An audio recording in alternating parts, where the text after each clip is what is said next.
Hello students, कैसे हैं आप सब लोग। कल मैंने आप लोगों को द्रव्य की प्रकृति और द्रव्य की अवस्थाएं, उनके विषय में हम लोगों ने थोड़ी चर्चा की थी। द्रव्य की 3 अवस्थाएं थी, ठोस, द्रव और गैस। ये तीनों अवस्थाएं एक दूसरे में जो है वह मिश्र, तीनों एक दूसरे में परिवर्तित हो सकती हैं, ऐसा हम लोगों ने पढ़ा था। अब आगे हम लोग देख रहे हैं उसी द्रव्य का वर्गीकरण।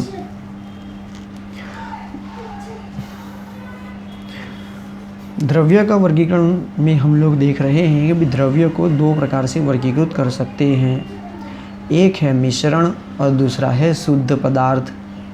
मिश्रण की अगर हम लोग बात करें तो मिश्रण में भी 2 प्रकार है, समांगी मिश्रण और विसमांगी मिश्रण। शुद्ध पदार्थ को भी जो है 2 तरीक़ों से वर्गीकृत कर सकते हैं, तत्व और यौगिक। देखो केमिस्ट्री में क्या होता है कि केमिस्ट्री अगर आप लोगों को समझनी हो तो मैंने पहले भी कहा था कि जिस विषय को अगर आप लोग अच्छी तरीके से समझना चाहते हो, अच्छे मार्क लाना चाहते हो, तो उस विषय के साथ आप लोगों को एक जो है वो संबंध बनाना पड़ेगा। तो यहाँ पर भी आप लोग ऐसा समझो कि जो यहाँ पे वाक्य रचना बोली जा रही है, जो भी शब्द बोले जा रहे हैं, उन शब्दों का जो है आप लोगों को अर्थघटन आपके मन में आ जाना चाहिए। यदि शब्दों का अर्थघटन आपके मन में आ जाएगा तो वो आप लोगों के लिए ईजी हो जाएगा। ठीक है, चलो अब हम लोग बात करते हैं द्रव्य की 2 प्रकार की वर्गीकरण, मिश्रण और शुद्ध पदार्थ में से पहला हम लोग देख रहे हैं मिश्रण। चलो क्या लिखा गया है, जब किसी पदार्थ के सभी संघटक कण रासायनिक रूप से समान होते हैं तो इसे शुद्ध पदार्थ कहते हैं। ठीक है ना। जैसे कि आप लोग समझो कि भाई एक सोना, ठीक है ना, चांदी, प्लेटिनम, अगर उनका कोई भी हिस्सा लेते हो, मानो कि आप लोगों ने 50 ग्राम सोना लिया या 50 ग्राम चांदी ली, तो 50 ग्राम सोने या 50 ग्राम चांदी के अंदर सिर्फ और सिर्फ उसी के ही संघटक कण होते हैं। ठीक है ना, उसी से ही वो बना हुआ होता है, तो उसको हम लोग कहते हैं शुद्ध पदार्थ। मिश्रण क्या है, मिश्रण में विभिन्न प्रकार के कण होते हैं। जैसे कि ये पेन जो है, ये इसको हम लोग शुद्ध पदार्थ नहीं कह सकते, क्योंकि यहाँ इसमें बहुत सारे घटक कण एक दूसरे के साथ जुड़े हुए हैं, तो इसे कहा जाएगा मिश्रण। कैसे कि भाई इसमें प्लास्टिक है, इसमें रबर है, फिर इसके अंदर इंक भी भरी हुई है, उसके साथ साथ इसमें मेटल की जो है वो टिप भी है। ठीक है ना, तो ये जो है इसे हम लोग मिश्रण कहेंगे। किसी मिश्रण में 2 या अधिक पदार्थों के कण किसी भी अनुपात में उपस्थित हो सकते हैं। तो मिश्रण का मतलब ये हुआ कि अगर वो 1 से अधिक पदार्थ हो गया तो समझ लो कि वो मिश्रण हो गया। अब वो कोई भी अनुपात में एक दूसरे के साथ जुड़े हुए हो सकते हैं। आपके आसपास उपस्थित अधिकांश पदार्थ मिश्रण हैं। उदाहरण रूप से अगर हम लोग लें तो जल में चीनी का विलयन, ठीक है, हवा में भी बहुत सारे जो है गैसेस मिश्र हैं, कार्बन डाइऑक्साइड, ऑक्सीजन, नाइट्रोजन, ठीक है ना, कार्बन मोनोऑक्साइड, नाइट्रोजन ऑक्साइड, बहुत सारे जो है वो उसमें मिश्रण होते हैं। चाय तो आप लोगों को पता है, दूध, पानी, चीनी, चाय पत्ती, ये सब कुछ क्या है, मिश्रण होता है। ठीक है ना। तो शुद्ध पदार्थ हम लोगों ने समझा कि अगर एक ही प्रकार के घटक कण होंगे तो उस पदार्थ को शुद्ध पदार्थ कहेंगे, लेकिन अगर उसमें 1 से अधिक पदार्थ मिश्र हो गए तो उसे हम लोग क्या कहेंगे, मिश्रण कहेंगे। अब हम लोग इस मिश्रण को पढ़ते हैं। ठीक है, चलो मिश्रण। तो मिश्रण के जो है हमारे पास 2 प्रकार हैं।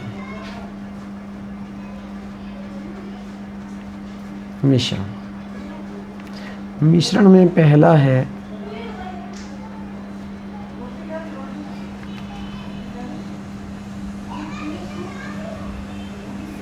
या समांगी मिश्रण। चलो समांगी मिश्रण क्या है। किसी समांगी मिश्रण में घटक एक दूसरे में पूर्णतया मिश्रित होते हैं। इसका अर्थ है कि मिश्रण में घटकों के कण संपूर्ण मिश्रण में एक समान रूप से बिखरे रहते हैं और पूरे मिश्रण का संगठन एक समान होता है। उदाहरण रूप से जल में चीनी का विलयन, ठीक है ना। जब हम पदार्थ को देखेंगे तो पानी और चीनी पहले दोनों अलग अलग होते हैं, ठीक है ना। पानी का जो है भौतिक जो है अवस्था कौन सी होगी, द्रव अवस्था। और चीनी की भौतिक अवस्था कैसी होगी, ठोस अवस्था होगी। लेकिन जब दोनों को मिश्र कर दिया जाता है, चीनी को जल में मिश्र कर दिया जाता है, तो चीनी पानी के अंदर संपूर्ण रूप से घुल जाती है। फिर आप लोग चीनी के घटक कण और पानी के घटक कण अलग अलग पहचान सकते नहीं हो। चीनी और पानी एक दूसरे में संपूर्ण रूप से मिश्र हो जाते हैं। और अब आप लोग इस पानी के अंदर से अगर कहीं से भी एक बूंद, मानो कि इंजेक्शन से एक बूंद निकालोगे तो भी उस एक बूंद के अंदर चीनी मिश्रित हुई नज़र आएगी, ठीक है ना। मतलब कि बूंद बूंद जो है वो पानी का चीनी से मीठा हो गया होगा। अर्थात ये दोनों ही पदार्थ एक दूसरे में संपूर्ण रूप से मिल जाते हैं। इन दोनों घटकों को हम लोग अलग अलग रूप से पहचान सकते नहीं हैं। और उदाहरण है हवा। हवा भी देख लो, क्या आप लोगों ने कभी हवा में देखा एक कोने में ऑक्सीजन हो, दूसरे कोने में कार्बन डाइऑक्साइड हो, तीसरे कोने में नाइट्रोजन डाइऑक्साइड हो? नहीं, ऐसा नहीं होता। सारी गैसें हवा के अंदर एक समान रूप से मिश्रित होती हैं। इसे कहा जाता है समांगी मिश्रण, ठीक है ना। तो समांगी मिश्रण क्या होंगे कि भाई घटक संपूर्ण मिश्रित होते हैं। दोनों को अलग करने वाली कोई भेद रेखा नहीं होती, ठीक है ना। घटक कण सभी दिशा में समान रूप से फैले होते हैं। उदाहरण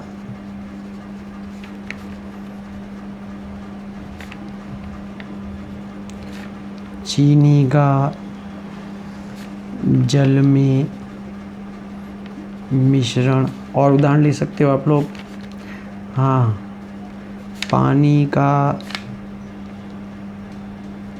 दूध में मिश्रण, ये भी तो हम लोग ले सकते हैं ना। हाँ, दोनों को मिश्रण करने के बाद हम लोग ये कोई भी भेद रेखा नहीं देख सकते, दोनों को अलग अलग पहचान सकते नहीं हैं। चलो, मिश्रण में दूसरा प्रकार कौन सा है?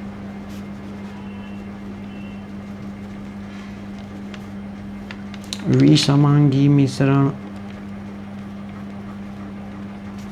चलो, विसमांगी मिश्रण में क्या होगा कि जो भी घटक कण हैं वो संपूर्ण रूप से एक दूसरे में मिश्रित होते नहीं हैं। विसमांगी मिश्रण का संगठन पूरे मिश्रण में एक समान नहीं होता। कभी कभी तो विभिन्न घटकों को अलग अलग देखा जा सकता है। मतलब कि जिन दो पदार्थों को मिश्र किया गया था उनके बीच में एक भेद रेखा होती है, ठीक है। उसके लिए उदाहरण बोला गया है कि भी चीनी और नमक तथा दाल के दोनों और गंदगी के कणों के मिश्रण विसमांगी मिश्रण होते हैं। तो फिर विसमांगी मिश्रण में क्या हुआ कि घटक कण संपूर्ण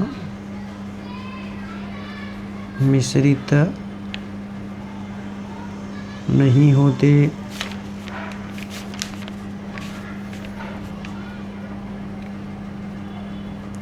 पदार्थों के मध्य भेद रेखा होती है। घटक कण समान रूप से नहीं फैलते। उदाहरण रूप से नमक और चीनी। चलो उदाहरण रूप से और क्या ले सकता हूँ मैं आप लोगों को उदाहरण बताऊँ। तेल और पानी, ठीक है ना, तेल और पानी भी ले सकते हो ना। तेल और पानी को दोनों को मिश्र करोगे तो वो कभी एक दूसरे में मिश्रित होते नहीं हैं और उन दोनों के बीच में एक भेद रेखा भी आप लोगों को देखने को मिलेगी। चलो आगे, आप अपने दैनिक जीवन में प्रयुक्त ऐसे मिश्रणों के कई अन्य उदाहरण के बारे में सोच सकते हैं। यहाँ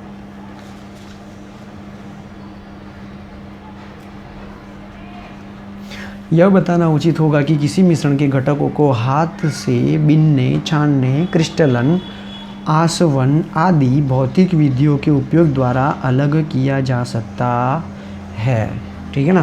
तो अगर हम लोग विसमांगी मिश्रण लेते हैं तो विसमांगी मिश्रण में रहे हुए पदार्थों को अलग अलग विधि के द्वारा उन दूसरों को एक दूसरे से अलग कर सकते हैं, जैसे कि बिनना, छानना, ठीक है ना, क्रिस्टलन, आसवन, अलग अलग तरीके हो सकते हैं, ठीक है। तो इन दोनों को हम लोग अलग अलग कर सकते हैं। जैसे कि नमक और चीनी, ठीक है ना, नमक और चीनी को अलग करना हो तो क्या कर सकते हैं, ठीक है ना, उनको हम लोग छान सकते हैं। बड़े बड़े कण जो हैं वो चन्नी पर रह जाएंगे और छोटे छोटे कण जो है वो नीचे से निकल जाएंगे, ठीक है। ये तो था आप लोगों का विसमांगी मिश्रण के बारे में चर्चा। अब हम लोग बात करते हैं शुद्ध पदार्थ की। अभी हम लोगों ने देखा भाई शुद्ध पदार्थ में क्या कितने प्रकार हैं, तत्व और यौगिक। अब हम लोग देख रहे हैं शुद्ध पदार्थ। शुद्ध पदार्थों के अभिलक्षण मिश्रणों से भिन्न होते हैं। शुद्ध पदार्थ के कणों का संगठन निश्चित होता है, ठीक है ना। तो कण जो एक दूसरे के साथ जुड़े हुए हैं, जो एक दूसरे के साथ जुड़कर जो संगठन बनाया है, उनका संगठन भी निश्चित होता है। मिश्रणों में दो या दो से अधिक शुद्ध पदार्थ घटक हो सकते हैं जो किसी भी अनुपात में उपस्थित हो सकते हैं। उनका संगठन भिन्न हो सकता है। तो मिश्रण की बात तो अभी हम लोगों ने देख ली है ना। मिश्रण में तो क्या होता है, कम से कम दो पदार्थ तो चाहिए, दो से अधिक भी ले सकते हो। तो उसमें दो पदार्थ शुद्ध पदार्थ भी हो सकते हैं, अशुद्ध भी हो सकते हैं, अलग अलग भी हो सकते हैं, और जो जुड़ते हैं वो उनका अनुपात भी जो है अलग अलग होता है, ठीक है ना। अभी हम लोग बात कर रहे हैं शुद्ध पदार्थों की। चलो शुद्ध पदार्थ में फिर से आ जाओ। तांबा, चांदी, सोना, जल, ग्लूकोज आदि शुद्ध पदार्थों की कुछ उदाहरण मैंने आप लोगों को कहा था, सोना, चांदी, ठीक है ना। तो ये जो पदार्थ होते हैं, उन पदार्थों के अंदर जो घटक कण होते हैं वो सिर्फ और सिर्फ उनके ही होते हैं, और कोई पदार्थ का घटक कण उसमें मिश्र होता नहीं है। लोग बोलते हैं ना 100% शुद्ध सोना, मतलब कि घटक कण सिर्फ किसके होंगे, सोने के। अगर उसके अंदर आप लोगों ने तांबा मिश्र कर दिया तो फिर वो कैरेट में जाना जाएगा, फिर कैरेट उसके क्या हो जाएंगे, कम हो जाएंगे, उसकी शुद्धता क्या हो जाएगी, कम हो जाएगी। ग्लूकोज में कार्बन, हाइड्रोजन और ऑक्सीजन एक निश्चित अनुपात में होते हैं, ठीक है ना। ग्लूकोज ये एक पदार्थ है, भले ही वो पदार्थ अलग अलग परमाणुओं से बना है, लेकिन उसको हम लोग मिश्रण नहीं कह सकते। ग्लूकोज को अगर पानी में मिश्र करो तो फिर उसे ग्लूकोज का जल में मिश्रण कहेंगे। लेकिन अभी तो सिर्फ बात हो रही है ग्लूकोज की, तो ग्लूकोज सिर्फ और सिर्फ एक पदार्थ है, ठीक है ना। वो पदार्थ के अंदर जो भी घटक कण होंगे वो समान होंगे। कार्बन, हाइड्रोजन और ऑक्सीजन, अगर इनमें तीन प्रकार के परमाणु उपस्थित हैं तो वो एक ही निश्चित अनुपात में होंगे। इसके सभी कणों का संगठन भी एक जैसा ही होगा। अतः अन्य शुद्ध पदार्थों की तरह ग्लूकोज का निश्चित संगठन होता है।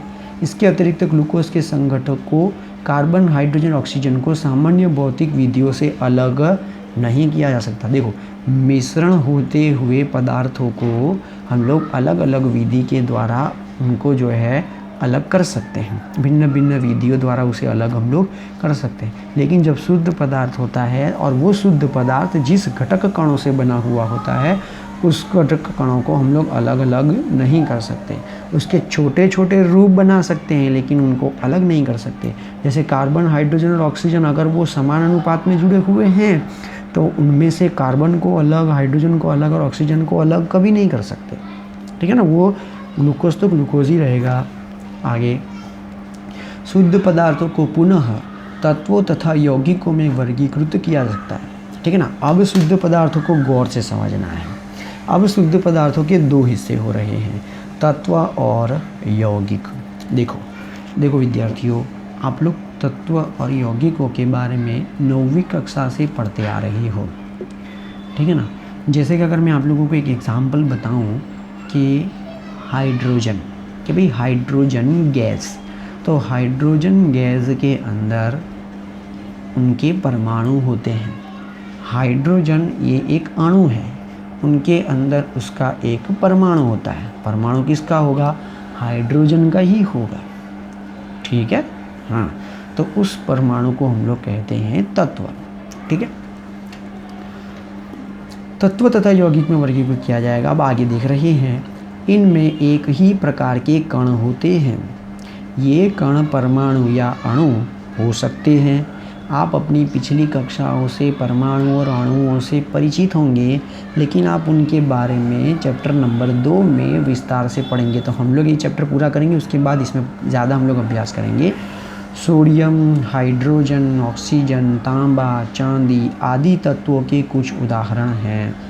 इन सब में एक ही प्रकार के परमाणु होते हैं, परंतु विभिन्न तत्वों के परमाणु एक दूसरे से भिन्न होते हैं। जैसे कि यहाँ पे उदाहरण बताया गया है, आप लोग देख सकते हो। ये है हाइड्रोजन परमाणु, ये है ऑक्सीजन परमाणु, ये है नाइट्रोजन परमाणु, ये है कॉपर और ये है सोडियम परमाणु। हाइड्रोजन परमाणु के जो गुणधर्म हैं वो सोडियम परमाणु में कभी नहीं हो सकते। कॉपर के जो गुणधर्म हैं वो नाइट्रोजन परमाणु में कभी नहीं हो सकते। ऑक्सीजन परमाणु नाइट्रोजन परमाणु से हमेशा भिन्न होगा, मतलब कि प्रत्येक परमाणु अन्य तत्वों के परमाणुओं से हमेशा अलग होता है, भिन्न होता है। तो इसलिए लिखा गया है विभिन्न तत्वों के परमाणु एक दूसरे से भिन्न होते हैं, क्योंकि उनके गुणधर्म भी भिन्न भिन्न होते हैं। सोडियम अथवा तांबे जैसे कुछ तत्वों में एकल परमाणु घटक कणों के रूप में उपस्थित होता है, जैसे कि सोडियम। तो सोडियम अगर आप लोग परमाणु बोलो, तत्व बोलो तो वो सही है, लेकिन अणु हम लोग नहीं बोल सकते, क्योंकि उसमें सिर्फ और सिर्फ एक एक संख्या में जो है वो तत्व एक दूसरे के साथ जुड़े हुए होते हैं। ठीक है ना। लेकिन अगर आप लोग बात करो कि भाई हाइड्रोजन, ऑक्सीजन और नाइट्रोजन की, तो ये हमेशा दो परमाणु एक दूसरे के साथ जुड़कर अणु स्वरूप में होते हैं। लिखा है सोडियम अथवा तांबे जैसे कुछ तत्वों में एकल परमाणु घटक कणों के रूप में उपस्थित होते हैं। मतलब कि सोडियम और तांबे का अगर सोचो तो उनके जो घटक कण हैं उसमें सिर्फ और सिर्फ एक एक परमाणु ही होता है, जबकि कुछ अन्य तत्वों के घटक होते हैं वो अणु स्वरूप में होते हैं। कैसे स्वरूप में होते हैं? अणु। जैसे कि अगर मैं कहूँ कि भाई हाइड्रोजन, तो हाइड्रोजन के अंदर कभी तत्व नहीं होते हैं, मतलब कि परमाणु एक के हिसाब से नहीं होता, वो हमेशा परमाणु दो के स्वरूप में होते हैं। और जब दो परमाणु एक दूसरे के साथ जुड़ जाते हैं तो हम लोग उसे कहते हैं अणु। उसे क्या कहा जाता है? अणु। तो सोडियम होगा तत्व, कॉपर होगा तत्व, परंतु हाइड्रोजन होगा अणु, ऑक्सीजन होगा अणु और नाइट्रोजन होगा अणु, क्योंकि इनमें उन पदार्थों में हमेशा परमाणु दो की संख्या में जुड़कर अस्तित्व रखते हैं, इसलिए वो अणु स्वरूप में होते हैं। ठीक है। तो हमेशा दो या दो से अधिक परमाणु के संयोजन से बनता है, उसे हम लोग क्या कहते हैं? अणु। अतः हाइड्रोजन, नाइट्रोजन और ऑक्सीजन गैसों में इन तत्वों के अणु उपस्थित होते हैं, जो क्रमशः इनके दो दो परमाणुओं से संयोजन से बनते हैं। तो मैं आप लोगों को बताऊं कि अगर हम लोग हाइड्रोजन अणु की बात करें तो हाइड्रोजन अणु हमेशा दो परमाणुओं से बना हुआ है, और ऑक्सीजन ये परमाणु और ये ऑक्सीजन ये परमाणु जब एक दूसरे के साथ जुड़ेंगे तो वो हमेशा अणु बनाते हैं, ठीक है ना। उसी तरह से नाइट्रोजन, कि भाई नाइट्रोजन परमाणु एक दूसरे के साथ जुड़कर नाइट्रोजन अणु का निर्माण करते हैं। तो अगर मैं आप लोगों को अब की बात, आप लोग 11th में आ चुके हो, हमने पढ़ाना चालू कर दिया है, तो आप लोगों को अणु और परमाणु के बीच में अंतर समझना पड़ेगा। जब दो या दो से अधिक परमाणु एक दूसरे के साथ जुड़ जाते हैं तो वो अणु का निर्माण करते हैं, ठीक है। ओके, चलो अब हम लोग आगे बात करते हैं, ठीक है ना। तो अब हम लोग देख रहे हैं कि भाई परमाणु एक दूसरे के साथ जुड़कर अणु का निर्माण करते हैं, ठीक है। ओके, चलो जब भिन्न तत्वों के दो या दो से अधिक परमाणु, तो यहाँ पर वाक्य रचना समझना है, क्या लिखा है, भिन्न तत्वों के। अभी हम लोगों ने यहाँ पे जो उदाहरण लिया उसमें तत्व समान थे, उनके परमाणु समान थे, तब आप लोगों को अणु मिला था। अभी हम लोग बात कर रहे हैं भिन्न तत्वों की। तो जब भिन्न तत्वों के दो या दो से अधिक परमाणु एक निश्चित अनुपात में संयोजित होते हैं तब यौगिक का एक अणु प्राप्त होता है। किसी यौगिक के घटकों को भौतिक विधियों द्वारा सरल पदार्थों में पृथक नहीं किया जा सकता। तो आप लोग समझो कि अब ये क्या बोल रहे हैं कि जो अणु हो गया है उसे हम लोग यौगिक भी कह सकते हैं। जो अणु हो गया है अब हम लोग उसे क्या कहेंगे, यौगिक कह सकते हैं। उसे एक प्रकार का पदार्थ कहते हैं। जैसे कि अब मैं आप लोगों को बताऊं कि भाई ऑक्सीजन, तो ऑक्सीजन हमेशा आपको कैसे लिखना है, O2, क्योंकि ऑक्सीजन अब वो अणु स्वरूप में है, ठीक है ना। लेकिन अब मैं बोलूँ कि भाई कार्बन डाइऑक्साइड, तो कार्बन डाइऑक्साइड अब कैसे लिखोगे, तो यहाँ पे लिखा है एक कार्बन और दो ऑक्सीजन, मतलब कि परमाणु कैसे हो गए, भिन्न, तत्व कैसे हो गए, भिन्न, और क्या बने, अणु, और उसे क्या कह सकते हैं, यौगिक, क्योंकि कार्बन डाइऑक्साइड एक प्रकार का यौगिक ही है, ठीक है। तो वो अणु ही क्या होता है, यौगिक होता है। देखो तत्व वही परमाणु होता है और अणु वही यौगिक होता है, ठीक है। ओके, समझ में आया। अगर मैं कहूँ O2 अणु तो उसमें समान प्रकार के तत्व हैं, ऑक्सीजन और ऑक्सीजन। लेकिन अगर मैं कहूँ CO2 यौगिक या CO2 अणु तो वो दोनों समान ही होंगे, लेकिन उनके अंदर परमाणु क्या होंगे, भिन्न भिन्न, एक कार्बन परमाणु और दो ऑक्सीजन परमाणु, ठीक है। बोलो समझ में आ गया। तो तत्व परमाणु जो है एक ही रूप से समझेंगे और अणु और यौगिक को एक ही रूप से समझेंगे, ओके। जब यौगिक बन जाता है या अणु बन जाता है फिर हम लोग उनको रासायनिक विधियों द्वारा, उससे भौतिक विधियों द्वारा अलग कर सकते नहीं हैं। लेकिन अगर हम लोग उनको अलग करना चाहें तो रासायनिक विधियों का प्रयोग करना पड़ेगा। तो भौतिक विधि द्वारा अलग नहीं कर सकते। हम लोगों ने आगे पढ़ा था कि अगर हम लोग मिश्रण लेते हैं और मिश्रणों को, घटक कणों को अलग करना हो तो अलग अलग भौतिक विधियां हमारे पास हैं।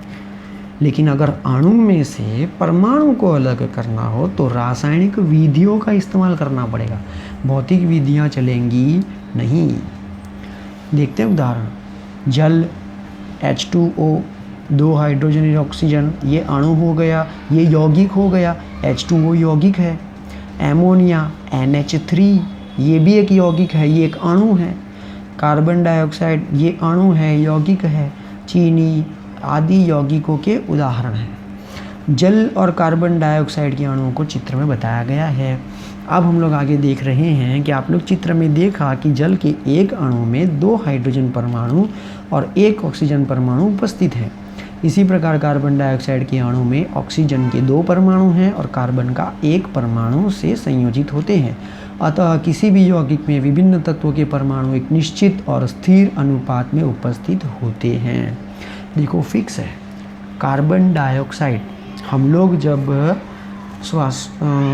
श्वसन की क्रिया करते हैं और हम लोग हमारे फेफड़ों में से जब हवा बाहर निकालते हैं तो कार्बन डाइऑक्साइड गैस ही होती है, और कार्बन डाइऑक्साइड का अणु सूत्र फिक्स है CO2। उसमें एक परमाणु कार्बन का है, 2 परमाणु ऑक्सीजन के हैं, ये फिक्स है। चाहे आप लोग अमेरिका में जाके कार्बन डाइऑक्साइड को पढ़ो, चाहे रसिया में जाके पढ़ो, वो एक ही रहता है, उनके अनुपात 1:2 ही रहते हैं। यह अनुपात किसी यौगिक का अभिलाक्षणिक गुण होता है। इसके साथ ही किसी यौगिक के गुणधर्म उसके घटक तत्वों के गुणधर्मों से भिन्न होते हैं।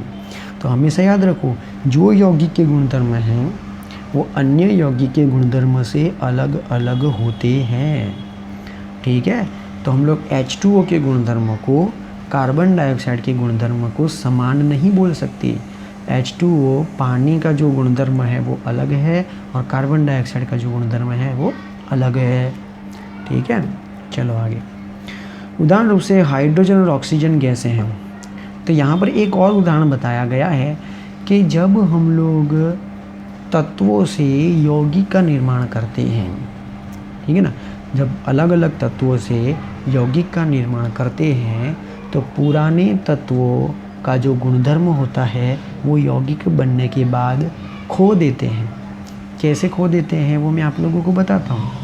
जैसे कि अगर हम लोग समझे कि भाई H2O, ठीक है ना, H2O में हाइड्रोजन जो होता है वो ज्वलनशील गैस है, उसको हम लोग जला सकते हैं। दूसरा ऑक्सीजन, ऑक्सीजन जलने में मदद करता है, लेकिन जब हाइड्रोजन और ऑक्सीजन को एक दूसरे के साथ जोड़ दें तो वो पानी बन जाएगा।